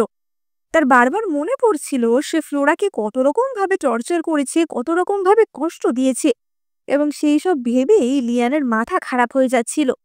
এবার অপরদিকে আমরা রাজকুমার হান এবং ফ্লোরাকে দেখতে পাই। রাজকুমার হান তো বলে ওঠে যে বাহ, তোমার মধ্যে যে এত ক্ষমতা আছে সারিয়ে তোলার মানুষজনকে, সেটা তো আমি জানতাম না। তুমি আমার ভালোই কাজে আসবে, কিন্তু তোমাকে কাজে লাগানোর জন্য তোমাকে তো আমি বাঁচিয়ে রাখতে পারি না। শুনেছি তোমার রক্ত নাকি ভীষণই দামি, তাই আজকে আমি টেস্ট করে দেখবো যে সেটা আমার কি কাজে আসে। দরকার হলে তোমার রক্তটা আমি জমিয়ে রাখবো ভবিষ্যতের জন্য, কিন্তু তোমাকে বাঁচিয়ে রাখতে পারবো না। এবং এই বলে রাজকুমার হান তো হাতে একটি ছুরি তুলে নেয় ফ্লোরাকে আঘাত করার জন্য। কিন্তু তখনই সেখানে চলে আসে লিয়ান। এবার লিয়ান তো বলে ওঠে যে তুমি এটা কি করছো। এবং রাজকুমার হান তখনই বলে যে মহারাজ, আসলে এই মেয়েটা আমার কোনো কথা শুনছে না, আমাকে বারবার অপমান করছে, আমার সাথে বাজে ব্যবহার করছে, তাই জন্যই আমি রেগে গিয়ে তাকে শাস্তি দিচ্ছিলাম। এবং তখনই ফ্লোরা বলে ওঠে যে মহারাজ, আমি আপনাকে এখনই সতর্ক করে দিচ্ছি, রাজকুমার হান এবং উপপত্তি লি আপনার বিরুদ্ধে বিদ্রোহ করতে চাইছে, তারা আপনার বিরুদ্ধে চক্রান্ত করছে। এবং লিয়ান তো তখনই বলে ওঠে যে তাই নাকি হান, তুমি আমার বিরুদ্ধে আমার উপপত্নীর সাথে সম্পর্ক করছো? এবং হ্যাঁ তখনই বলে যে হ্যাঁ করছি তো কি হয়েছে। তোমাকেও তাহলে বলে রাখি, ফ্লোরাই কিন্তু আগের দিন তোমাকে বাঁচিয়েছিল, উপপত্নী লি নয়। উপপত্নী লি এর রক্তে তো আর মানুষকে বাঁচানোর কোনো ক্ষমতা নেই। এবার তুমি কি করবে? আর এখন তো এই মেয়েটাও তোমাকে বাঁচাতে পারবে না, আমার দেয়া বিষ ধীরে ধীরে তোমায় মেরে ফেলবে। এবার আমি হব রাজা। এবার লিয়ানের তো তখনই আগের দিনের কথা এক পলকের জন্য মনে পড়ে যায় এবং সে মনে করতে পারে যে আগের দিন তার সাথে তো ফ্লোরাই ছিল, লি তো তাকে বাঁচায়নি। এবং লিয়ান রিয়েলাইজ করে যে সে ফ্লোরার সাথে কত অন্যায় না করেছে। এবং তখনই হানের সৈন্যরা লিয়ানের ওপর অ্যাটাক করে। এবং লিয়ান তো তখনই বলে ওঠে যে হান, তুমি কি আমাকে এতটাই বোকা ভাবো? তোমার কি মনে হয় যে আমি এখানে খালি হাতে চলে আসব? এবং তখনই লিয়ানের জেনারেল তার সৈন্যদের নিয়ে হানের প্রাসাদের উপর আক্রমণ করে এবং তারা রাজকুমার হানকে বন্দি করে। অপরদিকে উপপত্নী লিকেও বন্দি করা হয় এবং তাকে মৃত্যুদণ্ড দেওয়া হয়। মানে এতদিন ফ্লোরা যে কথাগুলো লিয়ানকে বলছিল সেগুলো তার বিশ্বাস হচ্ছিল না, কিন্তু এখন আলটিমেটলি সে ফ্লোরার কথায় বিশ্বাস করতে পেরেছে। কিন্তু এখনো সে এটা জানতে পারেনি যে একদম প্রথমে তাকে পপি নয় ফ্লোরাই বাঁচিয়েছিল। এবার লিয়ান তো তখনই ফ্লোরাকে বলে যে এই কদিনে আমি তোমার সাথে অনেক অন্যায় করেছি, তুমি আমাকে ক্ষমা করে দাও। এবং ফ্লোরা তখনই বলে যে ক্ষমা করার কিছুই নেই, কারণ আমি কখনোই তোমার উপর রাগ বা ঘৃণা করিনি, আমি তোমাকে নিজের ইচ্ছাতেই বাঁচিয়েছি। এবং লিওনের মনে পড়ে যায় যে এই একই কথা তো তাকে সেই মেয়েটা বলেছিল যে কিনা তাকে বাঁচিয়েছিল। তাহলে কি সেটা পপি নাকি সেটা ফ্লোরা? এবং তখনই সেখানে ছুটতে ছুটতে ইউনাক সেন আসে এবং ইউনাক সেন বলে যে মহারাজ, আপনার প্রিয় পত্নী পপি ফিরে এসেছে। মানে পপি যে এতদিন কিনা মরার নাটক করে লুকিয়ে বসেছিল সে আলটিমেটলি ফিরে আসে। এই কথা শুনে লিয়ান তো আনন্দে আত্মহারা হয়ে যায় এবং সে সঙ্গে সঙ্গে পপিকে গিয়ে জড়িয়ে ধরে। লিয়ান বলে যে পপি, তুমি এতদিন কোথায় ছিলে? এবং পপি বলে যে মহারাজ, আসলে আমি সেই দিনকে একটা পাহাড়ের চূড়ো থেকে পড়ে গেছিলাম এবং তারপরে আমি বেশ কিছুদিন অসুস্থ ছিলাম। একজন কৃষকই আমায় বাঁচিয়ে তোলে এবং আমি কোমা থেকে উঠে প্রথমেই তোমার সাথে দেখা করতে এসেছি। কিন্তু লিয়ানের একটা কথায় সন্দেহ হয়, পপি কেন তাকে মহারাজ বলে সম্বোধন করছে? পপির তো তাকে আশা বলে ডাকার কথা, যেই নামে তাকে ফ্লোরা ডেকেছিল। তাহলে কি পপি আর ফ্লোরার মধ্যে কোনো একটা গন্ডগোল রয়েছে? কিন্তু পপি তো তখনই বুকে ব্যথার নাটক করে ওঠে যে মহারাজ, আসলে এই কদিনে আমি খুবই অসুস্থ হয়ে পড়েছি, তাই জন্য মাঝে মাঝেই আমার বুকে বড্ড ব্যথা করে, তবে আপনাকে দেখে এখন আমার অনেকটা আরাম লাগছে। এবং পপি তো তখনই বলে ওঠে যে মহারাজ, যেহেতু আমি এখন এখানে ফিরেই এসেছি, তাই ফ্লোরাকে বাড়িতে পাঠিয়ে দিলেই তো হয়। এবং মহারাজ লিয়ান তো বলে যে ফ্লোরাকে বাড়িতে পাঠাবো কিনা সেটা আমি পরে ভেবে দেখছি, আগে আমি একটা বড় সেরেমনি করে তোমাকে মহারানী হিসেবে ঘোষণা করি, তারপর সবকিছু দেখা যাবে। পপি মনে মনে বুঝতে পারে যে লিয়ান কোনো কারণে ফ্লোরাকে নিজের থেকে দূরে করতে চাইছে না এবং পপি তো মনে মনে ভাবে যে ফ্লোরাকে যে করে হোক এখান থেকে তাড়াতেই হবে। এবার পপি তো তখনই লিয়ানকে কিস করতে যায়, কিন্তু তখনই লিয়ানের মেমোরিতে ফ্লোরাকে কিস করার স্মৃতিগুলি ভেসে আসে এবং লিয়ান নিজেকে সরিয়ে নেয়। পপি বলে ওঠে যে মহারাজ, আপনি কি এই কদিনই আমাকে ভালোবাসতে একদমই ভুলে গেছেন? না হলে আমাকে দূরে সরিয়ে দিচ্ছেন কেন?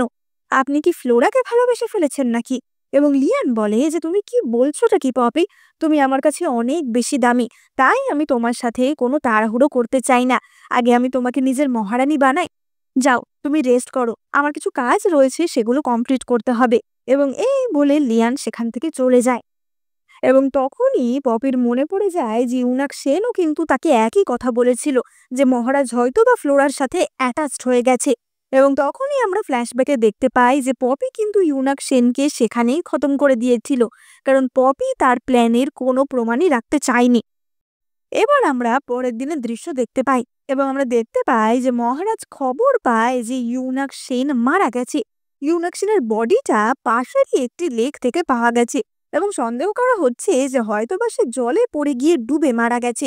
কিন্তু ব্যাপারটা যে পপি করেছিল সেটা মহারাজ তখনও জানতো না। এবং পপি তখনই লিয়ানকে বলে যে মহারাজ, আসলে ফ্লোরা বলছিল যে ও এবারে বাড়ি ফিরে যেতে চায়, আপনার উচিত হবে ওকে তাড়াতাড়ি বাড়ি পাঠিয়ে দেওয়া। এবার এই কথা শুনে লিয়ান তো রেগে যায় যে ফ্লোরার কিসের এত তাড়া বাড়ি যাওয়ার, এবং সে ফ্লোরার ঘরে গিয়ে তার হাত চেপে ধরে যে তুমি এখন আমার থেকে দূরে যেতে চাইছো? এটা কি তোমার নতুন কোনো খেলা? প্রথমে তো তুমি তোমার বোনের জায়গা নিয়ে আমার কাছে আসতে চাইছিলে, এখন আবার আমার থেকে দূরে গিয়ে আমাকে বেশি আকৃষ্ট করার চেষ্টা করছো। তুমি কি ভেবেছো এই সমস্ত চালাকি আমি বুঝি না? এবং ফ্লোরা তো আর এই মানসিক যন্ত্রণা সহ্য করতে পারছিল না। ফ্লোরা লিয়ানের কাছে আবেদন করে যে মহারাজ, দয়া করে আপনি আমাকে বাড়িতে যেতে দিন। এবং এই কথা শুনে লিয়ান তো আরো রেগে যায় এবং সে ফ্লোরার ঘর থেকে বেরিয়ে পপির ঘরে যায়। এবার আমরা দেখতে পাই যে মহারাজ আসছে শুনেই পপি তো ঘুমানোর নাটক করে এবং তার দাসীটি মহারাজকে বলে যে মহারাজ, আসলে বেশ কিছুদিন ধরে পপি প্রতি রাতেই নানা রকম দুঃস্বপ্ন দেখছে, তাই তার ভালো করে ঘুমই হচ্ছে না।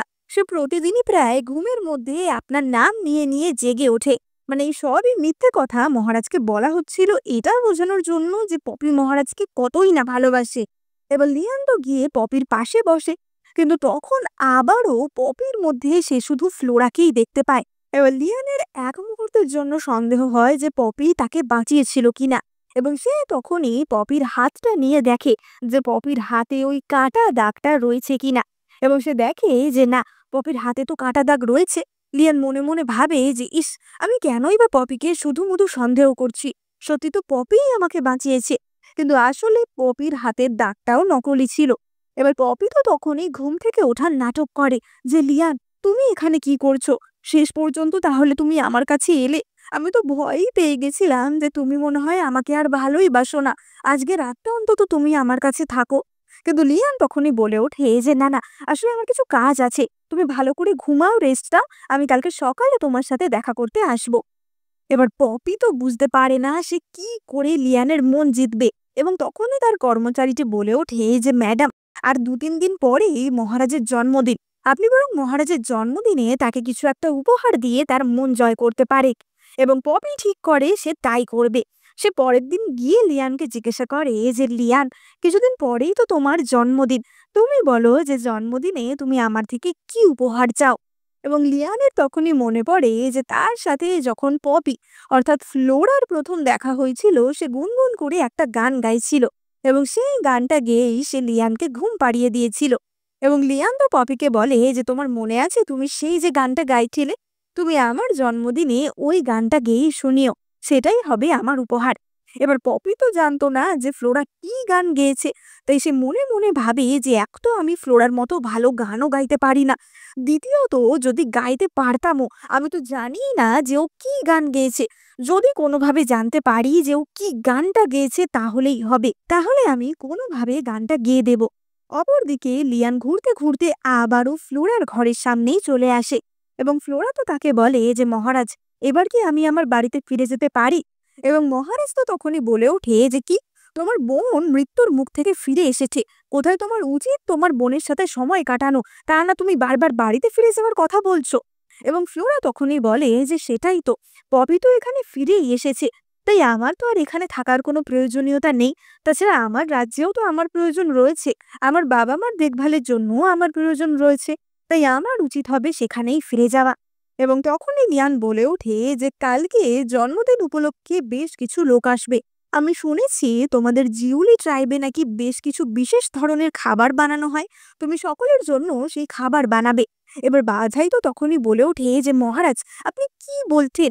এইসব খাবার বানাতে 3-4 দিন লেগে যায়, এতটাই কমপ্লিকেটেড প্রসেস, সেটা ফ্লোরা কি করে একদিনে বানাবে? এবার লিয়ান তো তখনই বলে ওঠে যে তুমি চুপ করো। ফ্লোরা, তুমি যদি এই খাবারগুলো কালকের মধ্যে বানাতে পারো তাহলেই আমি তোমাকে বাড়ি যেতে দেব, না হলে দেব না। মানে লিয়ান মনে মনে চাইছিল যাতে ফ্লোরা এখানেই থেকে যায়, তাই জন্যই সে এমন কঠিন একটা কাজ ফ্লোরাকে দিয়েছিল। এবং ফ্লোরা তো তখনই বলে যে ঠিক আছে, আমি কালকের মধ্যেই সব খাবার বানিয়ে দেব। এবার ফ্লোরা তো সেই সমস্ত স্ন্যাক বানাতে লেগে যায়। অপরদিকে আমরা দেখতে পাই পপি বাঝাইকে নিজের কাছে ডাকে। আসলে পপি বাঝাইয়ের কাছ থেকে জানতে চাইছিল যে ফ্লোরা সেদিন কোন গানটা গেয়েছিল। কিন্তু বাঝাই এই ব্যাপারে কিছুই জানতো না এবং তখনই পপি বাঝাইকে হত্যা করে। অপরদিকে লিয়ান তো দেখতে পায় যে ফ্লোরা প্রায় সারা রাত জেগে ওই স্ন্যাক বানাচ্ছে। লিয়ান ভাবে যে বাবা, আমার থেকে দূরে যাওয়ার জন্য তোমার এত তাড়না যে তুমি সারা রাত জেগে এইসব খাবার দাবার বানাচ্ছ। এবার কথা মতো ফ্লোরা তো পরের দিনের মধ্যেই সমস্ত স্ন্যাক বানিয়ে ফেলেছিল এবং সেই সমস্ত স্ন্যাক সে ওই ব্যাঙ্কুয়েটে সকলের সামনে উপস্থিত করে এবং লিয়ান তো সেটা খেয়েই বলে যে এমন কিছু না, বড্ড মিষ্টি, এত মিষ্টি আমার ভালো লাগে না। মানে লিয়ান যে কি করতে চাইতো, না তো সে মন খুলে ফ্লোরাকে ভালোবাসতো, না তো সে নিজের থেকে তাকে দূরে যেতে দিত।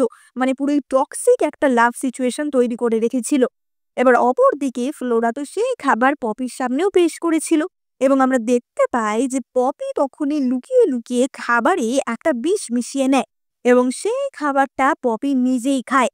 এবার লিয়ান তো তখনই বলে ওঠে যে পপি, আজকে আমার জন্মদিনের উপহার স্বরূপ তোমার গানটা গেয়ে শোনানোর কথা ছিল। তুমি এত সুন্দর গান গাও, আমি আর অপেক্ষা করতে পারছি না, গেয়ে শোনাও। কিন্তু পপি যখনই কথা বলতে শুরু করে তার মুখ দিয়ে রক্ত উঠে যায় এবং তার গলা পুরোই খারাপ হয়ে যায়। লিয়ান তো সঙ্গে সঙ্গে চিকিৎসককে ডাকে পপির চেক আপ করানোর জন্য এবং চিকিৎসক বলে যে কোনো একটা বিষের প্রভাবেই পপির এমনটা হয়েছে এবং পপির কর্মচারী তখনই ফ্লোরার বানানো খাবারগুলি সেখানে নিয়ে আসে এবং চিকিৎসক পরীক্ষা করে বলে যে হ্যাঁ, এই খাবারেই বিষ রয়েছে। মানে প্রমাণিত হয় যে ফ্লোরা পপিকে বিষ দিয়ে মারার চেষ্টা করছিল, কিন্তু বিষটা যে পপি নিজেই মিশিয়েছিল সেটা কেউ জানতে পারে না। পপি এতে এক ঢিলেই দুই পাখি মারে। এক তো সে লিয়ানের কাছে ফ্লোরাকে পুরোই ভিলেন বানিয়ে দেয়, দ্বিতীয়ত তাকে আর গানও গাইতে হয় না। এবার পপি তো তখনই ন্যাকামি করে বলে ওঠে যে ফ্লোরা ফ্লোরা আমার সাথে এমনটা কেন করবে? সে তো আমার নিজের মায়ের পেটের বোন, ও কেন আমাকে মারতে চাইবে? মহারানী হওয়ার জন্য ও কি এত নিচে নামতে পারে? এবং লিয়ান তো আবারও ফ্লোরাকে শাস্তি হিসাবে চাবুকের বাড়ি দেয় এবং এত অত্যাচারিত হতে হতে ফ্লোরার তো অবস্থা সত্যিই খারাপ হয়ে গেছিল এবং তখনই তার সাথে পপি দেখা করতে আসে। পপি বলে যে ফ্লোরা, তোমাকে আমি আবারও বলছি, আমার রাস্তায় আসার চেষ্টা করো না। আমি এখানে তোমাকে শেষবারের মতো দেখতে এসেছি। তুমি যাকে সবচেয়ে ভালোবাসো না, সেই তোমাকে মৃত্যুর দেখে ঠেলে দেবে। ওই দিন তুমি আমাকে বিষ দাওনি, আমি নিজের খাবারে বিষ মিশিয়েছিলাম। তুমি এতটাই বোকা যে তুমি কিছুই বুঝতে পারোনি। তুমি এটাও বুঝতে পারোনি যে আমি তোমাকে বোবা বানিয়েছিলাম। কেবলমাত্র আমি তোমাকে চুপ করিয়ে দিতে চেয়েছিলাম যাতে আমি মহারানী হতে পারি। এবং ফ্লোরা বুঝতে পারে যে এতদিন এই সব কিছু তার নিজের বোনই করেছে। ফ্লোরা বলে ওঠে যে কেবলমাত্র মহারানী হওয়ার জন্য, মহারানী হওয়ার জন্য তুমি আমাকে মৃত্যুর দিকে ঠেলে দিতেও দুবার ভাবলে না। এবং পপি তো তখনই বলে ওঠে যে না, মহারানী হওয়াটাই আমার জীবনের লক্ষ্য এবং তার জন্যই আমি তো তোমার কর্মচারী বাঝাইকেও হত্যা করেছি। এবং তখনই পপির কর্মচারী একটি বিষের পাত্র নিয়ে আসে এবং সে জোর করে ওই বিষটা ফ্লোরাকে খাইয়ে দেয়। জীবনের শেষ মুহূর্তে ফ্লোরার মনে পড়ে যায় যে তার জীবনেও ক্ষণিকের জন্য প্রেম এসেছিল লিয়ানের সাথে, তার নিজের আপন আসার সাথে। কিন্তু সেই প্রেম তো আর টেকেনি, কারণ লিয়ান তো তাকে কোনোদিন চিনতেই পারেনি। ফ্লোরার মনে পড়ে যায় যে ওই কয়েকদিন ওই নৌকাটিতে কত সুন্দরভাবেই না তারা দিন কাটিয়েছিল এবং ফ্লোরা লিয়ানের সাথে কত স্বপ্নই না দেখেছিল। কিন্তু এই প্রাসাদে আসার পরই সেই সব স্বপ্ন ভেঙে যায়, কারণ এই প্রাসাদে আসার পর লিয়ান তার সাথে যে অত্যাচারগুলি করেছে সেগুলি ছিল অমানবিক এবং ফ্লোরা সেখানেই তার শেষ নিঃশ্বাস ত্যাগ করে এবং এত কষ্ট পেয়ে ফ্লোরা শেষ অবধি মারা যায়। এবার ফ্লোরার মৃত্যুর খবর তো লিয়ানের কাছে গিয়ে পৌঁছায় এবং পপি লিয়ানকে জানায় যে ফ্লোরা নিজেই নিজেকে মেরে ফেলেছে, কারণ ফ্লোরা নাকি এত অপরাধ করে সেই অপরাধ বোধহয় মেনে নিতে পারছিল না। এবং লিয়ান তখনই ফ্লোরার দেহ কোলে নিয়ে কাঁদতে শুরু করে। আসলে দাঁত থাকতে দাঁতের মর্যাদা তো কেউ বোঝে না, তাই ফ্লোরা থাকতেও তার মর্যাদা লিয়ান বোঝেনি। ফ্লোরার মৃত্যুর পর লিয়ান তার দেহ কোলে নিয়ে কাঁদতে থাকে যে ফ্লোরা, আমি তোমাকে কতটাই না কষ্ট দিয়েছি। আমি সবসময় তোমাকে কষ্ট দিয়েছিলাম যাতে তুমি আমার সাথে থাকো। আমি তোমাকে দূরে পাঠাতে চাইনি। আমি আসলে তোমাকে ঘৃণা করি না, আমি তোমার উপর রাগ করিনি। আমি তোমাকে কষ্ট দিয়েছিলাম কেবলমাত্র তোমার ভালোবাসা পাওয়ার জন্য। আমি এখন বুঝতে পারছি যে সেগুলো আমার ভুল ছিল। আমি অত্যন্ত অন্যায় করেছি। তোমাকে হারানোর পর আমি বুঝতে পারছি যে আমি কি হারিয়েছি। আমি বুঝতে পারছি যে আমি ভুল ছিলাম। ফিরে আসো, আমার কাছে ফিরে আসো। কিন্তু মৃত মানুষ তো আর ফিরে আসে না, তাই ফ্লোরাও আর লিয়ানের এত ডাকেও সাড়া দেয় না এবং আমরা দেখতে পাই যে ফ্লোরার মৃত্যু তো লিয়ান একদমই মেনে নিতে পারছিল না এবং সে তো খালি ড্রিঙ্ক করছিল এবং ফ্লোরার জন্য বিলাপ বকছিল যে কেন ফ্লোরা তাকে ছেড়ে গেল, তার জন্য সেই দায় এবং কত কিছু। তার বুঝতে কতটা দেরি হয়ে গেল যে ফ্লোরা আসলে তার ভালো চাইতো। এবং তখনই তার কাছে পপি আসে। পপি বলে যে মহারাজ, এখন তো ফ্লোরা আর নেই, এবার আপনাকে নিজের স্বাস্থ্যের উপর খেয়াল রাখতে হবে, এত ড্রিঙ্ক করবেন না। এবং লিয়ান তো বলে ওঠে যে পপি, তুমি এখান থেকে যাও, আমি তোমাকে মহারানী বানাবো যখন বলেছি আমি বানিয়ে দেব, তোমার সেটাই চাই তো? কালকেই আমি সকলের সামনে তোমাকে মহারানী ঘোষণা করে দেব। এবং পরের দিনই লিয়ান সভা ডেকে পপিকে মহারানী হিসেবে ঘোষণা করে। কিন্তু লিয়ানের পপির প্রতি আপাতত আর কোনো ভালোবাসাই ছিল না। এবং তখনই লিয়ান শুনতে পায় সেই গানের সুর, যেই গানের সুর ফ্লোরা তার জন্য গেয়েছিল। এবং তখনই রাজসভায় ফ্লোরা সেই গান গাইতে গাইতে ঢোকে। এবার ফ্লোরাকে জীবিত দেখে পপির তো মাথা খারাপ হয়ে যায় যে এটা কি করে সম্ভব, আমি তো নিজের চোখের সামনে ওর মৃত্যু দেখেছি, তাহলে ও জীবিত হয়ে উঠলো কি করে। এবং লিয়ান তো তখনই গিয়ে ফ্লোরাকে জড়িয়ে ধরে যে ফ্লোরা, তুমি ঠিক আছো, আমি তোমাকে টাচ করতে পারছি। কিন্তু ফ্লোরা তাকে ধাক্কা মেরে সরিয়ে দেয়। এবার পপি তো বলে ওঠে যে ফ্লোরা, তুমি কি করে বেঁচে আছো? এবং ফ্লোরা বলে যে কি জানতে চাও তুমি, আমি কি করে মরে গেছিলাম নাকি আমি কিভাবে বেঁচে উঠলাম? এবং সে লিয়ানকে বলে যে লিয়ান, আমি নিজে নিজেকে খতম করিনি, আসলে পপি আমাকে বিষ দিয়ে মরতে বাধ্য করেছিল। কিন্তু পপি ভুলে গেছিল যে আমার রক্তে একটা বিশেষ ক্ষমতা রয়েছে, সেটা সমস্ত রকমের বিষকে পরিশোধন করতে পারে। তাই যখন ও আমাকে ওই বিষটা দেয় আমি নিজের জিভ কামড়ে ধরি, যাতে কিনা আমার রক্তের সাহায্যে আমি বেঁচে উঠতে পারি। ওই বিষটা এতটাই শক্তিশালী ছিল যে আমি কিছুক্ষণের জন্য কোমায় চলে গেছিলাম, তাই সকলেই ভেবেছিল যে আমি মারা গেছি, কিন্তু আমি বেঁচে উঠেছি। এবং ফ্লোরা তো তখনই নিজের হাতের কাটা দাগটা দেখায় যে লিয়ান, আমি 3 বছর আগে তোমাকে বাঁচিয়েছিলাম। এবার পপি তো তখনই তার হাত তুলে বলে যে আমার হাতেও ওই একই কাটা দাগ আছে, আমিও বলতে পারি যে আমি লিয়ানকে বাঁচিয়েছিলাম, কি করে প্রমাণ হবে যে কে আসলে ছিল সেদিন? এবং ফ্লোরা তখনই বলে যে পপি, কাটা দাগ তোমার হাতে থাকতেই পারে, কিন্তু তোমার রক্তেও কি আমার মতো ক্ষমতা রয়েছে? সেটা কি পারবে মানুষের বিষকে শোধন করতে? এবং পপির রক্তে তো আসলেই তেমন কোনো ক্ষমতা ছিল না, এবং সেটা তো পরীক্ষা করলেই জানা যেত।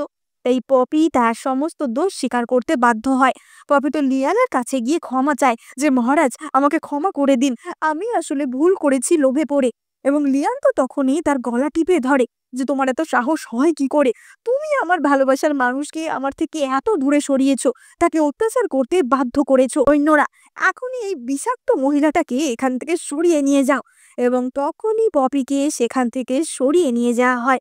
এবার লিয়ান তো বুঝতে পারে যে তার মানে তার সেই ভালোবাসার মানুষটা পপি না, ফ্লোরা ছিল। এবং এতদিন ধরে তার সাথেই সে এত অন্যায় করেছে। এবং তার চোখ দিয়ে তো জল বেরিয়ে আসে যে ফ্লোরা, তুমি দয়া করে আমাকে ক্ষমা করে দাও, আমি আর কোনোদিন তোমাকে কোনো কষ্ট দেব না, আমি যা অন্যায় করেছি সেগুলো শোধরানোর সুযোগ আমাকে অন্তত একবার দাও।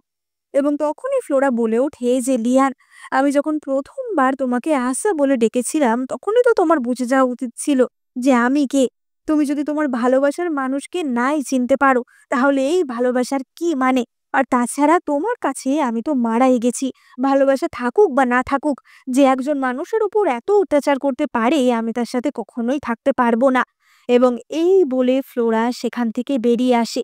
লিয়ান যেহেতু ফ্লোরাকে ভালোবাসতো তাই সে ফ্লোরাকে যেতে দেয়, কারণ সে বুঝতে পেরেছিল সে তার নিজের দোষেই তার ভালোবাসার মানুষকে হারাচ্ছে। লিয়ানের কাছে এখন কেবলমাত্র তাদের সেই একটা ভালো দিনের স্মৃতিই ছিল, আর কিছুই না। তারা দুজন দুজনকে ভালোবাসতো ঠিকই, কিন্তু পরিস্থিতি এমন ছিল যাতে তারা একে অপরের সাথে থাকতে পারে না। লিয়ান তার সাম্রাজ্য শাসন করতে থাকে এবং ফ্লোরা আবারও তার জিউলি ট্রাইবে ফিরে যায়। এবং এখানেই আমাদের এই গল্প শেষ হয়। তো তোমাদের কি মনে হয়, গল্পের শেষে ফ্লোরার সিদ্ধান্তটা কি ঠিক ছিল? এত অত্যাচার, এত অপমানের পরও তার কি উচিত ছিল লিয়ানকে ক্ষমা করে দেওয়া, তাকে আর একটা সুযোগ দেওয়া, নাকি সে যেটা করেছে সেটা একদম ঠিক করেছে? তোমরা ফ্লোরার জায়গায় থাকলে কি করতে? আর এই গল্পটা কেমন লাগলো সেটা অবশ্যই কমেন্ট করে জানিও। জানি গল্পের শেষটায় হ্যাপি এন্ডিং ছিল না, কিন্তু এই স্যাড এন্ডিংটা তোমাদের কেমন লাগলো সেটাও কিন্তু জানাতে ভুলো না। ভালো লাগলে এখনই লাইক, শেয়ার, কমেন্ট আর সাবস্ক্রাইব করে দিও। আর এই চ্যানেলে আমি কিন্তু তোমাদের জন্য অনেক চাইনিজ ড্রামা এক্সপ্লেন করে থাকি। তাই তোমরা চটপট এক্ষুনি সাবস্ক্রাইব করে নোটিফিকেশন বাটনটা অন করে নাও। তাহলে কিন্তু আমার নতুন নতুন ড্রামাগুলো আর মিস হবে না। দেখা হবে পরের ভিডিওতে।